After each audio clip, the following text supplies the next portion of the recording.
Finally दोस्तों, स्वागत है आपका एपिसोड 22 में। यानी कि आज मैं बात करने वाला हूँ काफ़ी चीज़ों के बारे में। जैसा कि मैं बात कर रहा हूँ ब्लॉकचेन कोर्स का एपिसोड 22। बिना किसी बकवास के स्टार्ट कर लेते हैं। तो बात कर लेते हैं यहाँ पे डिसेंट्रलाइज ऑटोनोमस ऑर्गेनाइजेशन यानी कि डाउ। डाउ दरअसल होता क्या है? डिसेंट्रलाइज मतलब यानी कि डिस्ट्रीब्यूट होगा, ऑटोनोमस मतलब ऑटोमेटिक डिसीजन लिए जाएंगे, ऑर्गेनाइजेशन मतलब एक संगठन होगा और ये संगठन डिस्ट्रीब्यूट होगा। तो यहाँ पे बात कर लेते हैं डाउ दरअसल होता क्या है। तो यहाँ पे हम समझ लेते हैं जो भी आप स्मार्ट कॉन्ट्रैक्ट आप देख रहे हो, ये दरअसल एक स्मार्ट कॉन्ट्रैक्ट का एक ऑर्गेनाइजेशन होता है जहाँ पे स्मार्ट कॉन्ट्रैक्ट होते हैं, उनमें प्रोग्रामिंग लिखी होती है ऑटोमेटिक, और वो स्मार्ट कॉन्ट्रैक्ट ऑटोमेटिक डिसीजन लेते हैं। और स्मार्ट कॉन्ट्रैक्ट जो होते हैं उनका अपना अपना काम होता है। जैसे कि आपको मैं सिंपल सी लैंग्वेज में आपको समझाता हूँ। जैसे कोई कंपनी होती है, उसमें क्या होता है कि बहुत बड़ा पद होता है, फिर उससे छोटा पद होता है, उससे छोटा पद होता है। उसी तरह से यहाँ पे भी होता है। यहाँ पे क्या होता है, जैसे मान लीजिए आपकी कोई कंपनी है, उसमें कोई भी कस्टमर की क्वेरी आ रही है, वो कॉमन क्वेरी को एक लिख दिया जाता है और वही बार बार व्हाट्सएप से मतलब वही बार बार रिपीट करके भेज दिया जाता है। लेकिन क्या हो, कोई डाउ हो, डाउ में क्या होता है, कोई भी जैसे सिस्टम है, जैसे कोई भी क्वेरी है तो उसको एक पर्सन को अलाउड कर दी जाएगी कि ये स्मार्ट कंटेंट में ये जाएगा, स्मार्ट कंटेंट में ये जाएगा, यदि ऐसा हुआ तो ऐसा होगा, ऐसा हुआ तो ऐसा होगा। यानी कि प्रोग्रामिंग में लिख दिया जाता है। यहाँ पे ह्यूमन एक्टिविटी की कोई इन्वॉल्व होने की जरूरत नहीं होती है। तो इस तरह से डाउ काम करता है। और डाउ जो दरअसल होता है, इसमें कोई भी डिसीजन कोई ऑर्गेनाइजेशन में लेना होता है तो ये डाउ वोटिंग के आधार पर लिए जाते हैं, यानी कि डेमोक्रेटिकल तरीके से लिए जाते हैं। ठीक है ना, कोई एक इसमें ऊपर पद इसमें नीचे पद वाला काम यहाँ पे नहीं चलता है। और ऑर्गेनाइजेशन के तौर पे यहाँ पे डेमोक्रेटिक तरीके से यहाँ पे डिसीजन लिए जाते हैं डाउ में।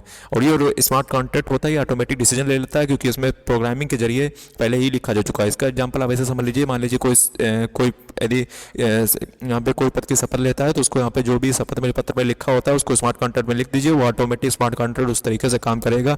ऐसा आप समझ लीजिए।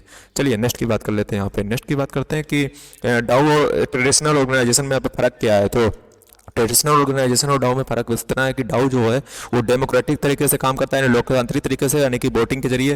ट्रेडिशनल ऑर्गेनाइजेशन में क्या होता है, हायरार्की चलती है, यानी कि बड़ा पद छोटा पद इस तरह से। यहाँ पे ट्रांसपेरेंसी होती है और फुल्ली पब्लिक होता है, हर कोई वेरीफाई कर सकता है। ट्रेडिशनल फाइनेंस में private and limited to the public, limited रखा जाता है पब्लिक के लिए।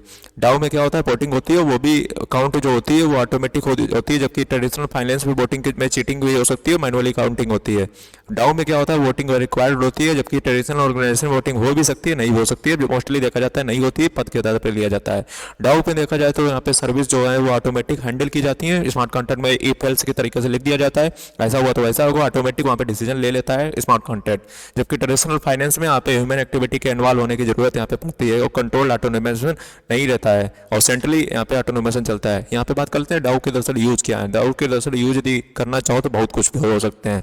यहाँ पे कोई एक यूज नहीं, लेकिन फिर भी चलिए हम यहाँ पे एक बड़ा यूज ले लेते हैं। यदि किसी कंट्री में डाउ के जरिए जो शासन या प्रशासन को चलाया जाए तो बहुत ही ईमानदारी से काम यहाँ पे बिना करप्शन के यहाँ पे हो सकता है। यानी कि कोई भी पैसा आप यदि ऊपर से नीचे तक भेजोगे तो ऑटोमेटिक उसका सारा कुछ रिकॉर्ड रहेगा, कहाँ कितना पैसा गया, किसी के खाते में नहीं जाएगा और डायरेक्ट पब्लिक के पास पहुंचेगा और सारी उसकी वेरीफाई हर कोई कर सकता है। ये डाउ का एक बहुत ही मुख्य यूज है।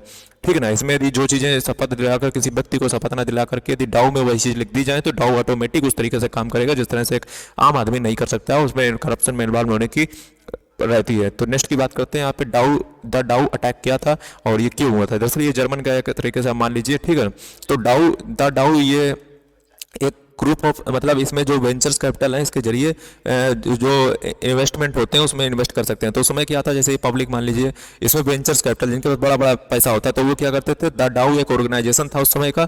ठीक है ना, ये वाला डाउ नहीं है। तो उस समय द डाउ एक ऑर्गेनाइजेशन था जिसमें बड़े बड़े वेंचर्स कैपिटल यानी कि वीसी यहाँ पे ईथर यानी कि इथेरियम देते थे और उसके बदले में इनको इनकी डाउ की टोकन्स मिल जाती थी और उन डाउ की टोकन्स के जरिए यहाँ पे वोटिंग करते थे। यानी कि द डाउ ऑर्गेनाइजेशन के पास कोई भी इन्वेस्टमेंट प्रपोजल आता था तो ये क्या करते थे, अपनी डाउ टोकन्स जो डाउ से मिलती थी इतर देने के बदले उससे यहाँ पे वोटिंग करते थे और इन्वेस्टमेंट को लेना या नहीं लेना ये इनका डिसीजन इस तरह से लिया जाता था। तो ये था द डाउ अटैक, सॉरी द डाउ था। अब हम यहाँ पे समझेंगे कि अटैक क्या था। तो द डाउ अटैक कैसे हुआ मैं आपको बताता हूँ। 30 अप्रैल 2016 को यहाँ पे द डाउ जो है वो लाइव गया। फिर क्या हुआ, 15 मई 2016 यानी कि 15 दिनों के बाद यहाँ पे क्या हुआ, द डाउ ने 100 मिलियन यूएस डॉलर का फंड जमा कर लिया सिर्फ 15 दिनों में।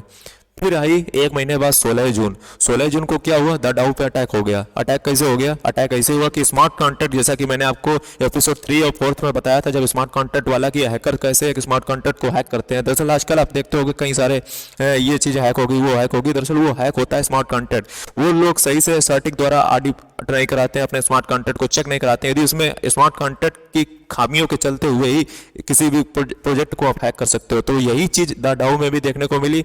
उन्होंने ऐसी एक स्मार्ट कॉन्ट्रैक्ट में खामी कर दी जिससे हैकर्स को पता चल गया कि इसमें ये खामी है। उन्होंने उसी का फायदा उठाया और द डाउ पे अटैक किया और फाइनली उनके टोकन्स को चोरी करना स्टार्ट कर दिया। चोरी तो नहीं कर सकते, इनका दरअसल इन्होंने गलती कर दी थी, उसी का उन्होंने फायदा उठाया और द डाउ पे अटैक किया और फाइनली स्मार्ट कॉन्ट्रैक्ट में गलती ढूंढ करके उन्होंने उसकी टोकन्स को लेना स्टार्ट कर दिया और पैसा सारा कुछ 65 मिलियन डॉलर जो पैसा है वो निकाला जा चुका था।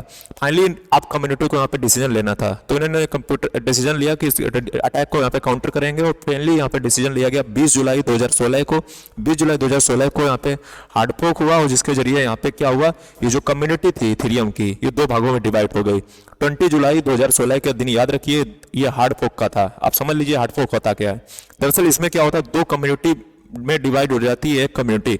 जैसे यहाँ पे क्या हुआ, अब यहाँ पे दो कम्युनिटी कैसे बनी।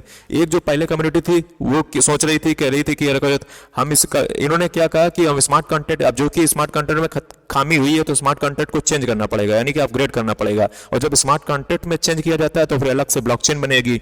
तो जो एक कम्युनिटी इसमें बनी इथेरियम क्लासिक का दरअसल मतलब यही होता है कि पुराने ठर्रे पर बैठे हुए हैं। तो क्लासिक का मतलब जैसे इथेरियम क्लासिक था, उसने क्या कहा कि हम अपने स्मार्ट कंटेंट में चेंज नहीं करेंगे, जो है वैसे बना रहने दो। जबकि इथेरियम ने कहा कि यार इतना पैसा लगा हुआ है लोगों का तो उसको तो कैसे बचाना ही है। तो इथेरियम ने डिसीजन लिया कि हम इसमें चेंज करेंगे स्मार्ट कंटेंट में, हम अपनी अलग ब्लॉकचेन बनाएंगे। जबकि इथेरियम क्लासिक वाले ने कहा कि हम अपने पुराने ठर्रे पर बैठे रहेंगे और हम अपनी चेंज नहीं करेंगे, हम अपने नियम को नियम मानते हैं। तो इस तरह से दो कम्युनिटी में डिवाइड हो गया। फाइनली 1999 यहाँ पे ये ब्लॉक के बाद ये कम्युनिटी जो थी दो भागों में डिवाइड हो गई। एक इथेरियम क्लासिक जिसने अपने आप को अपग्रेड नहीं किया है, एक इथेरियम बन गई जिसने अपने आप को अपग्रेड कर लिया।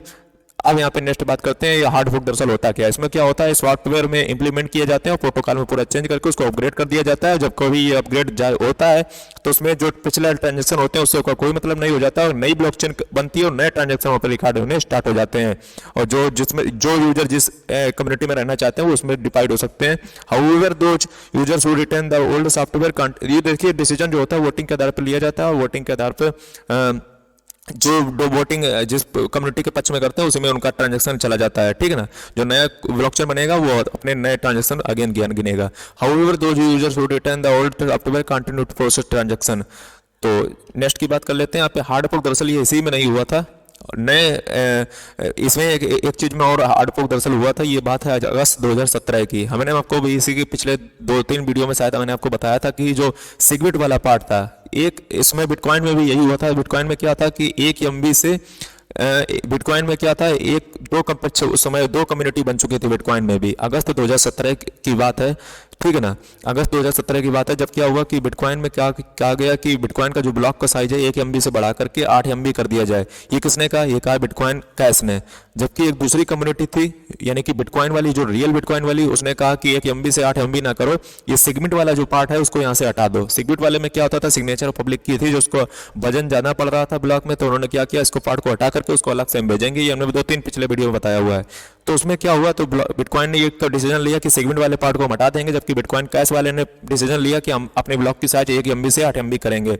और फाइनली यहाँ पे डिसीजन ये लिया गया और ये हार्ड फोक हुआ। हार्ड फोक होने के बाद ये कम्युनिटी दो भागों में डिजाइन बट गई। एक बन गया बिटकॉइन कैश, जिसने अपनी ब्लॉक की साइज को 1 MB से 8 MB कर लिया, जबकि एक था बिटकॉइन जिसने अपनी साइज को नहीं बढ़ाया बल्कि सेगमेंट वाले पार्ट को हटा करके अलग से भेजने का प्रस्ताव रखा। फाइनली ये कम्युनिटी दो भागों में डिवाइड होगी, एक बिटकॉइन कैश, एक बिटकॉइन जो आजकल आप देखते होंगे और उनकी कीमत भी समझ रहे होंगे। नेक्स्ट की बात करते हैं तो हार्ड फोक दरअसल होता क्या है, एग्जैक्ट हम बताते हैं कि हार्ड फोक होता कैसे है।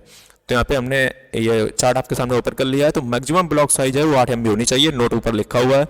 तो नेक्स्ट की बात करते हैं मैक्सिमम की। अभी मतलब ये नहीं कि बिटकॉइन वाले में, बिटकॉइन की बात नहीं कर रहा हूँ।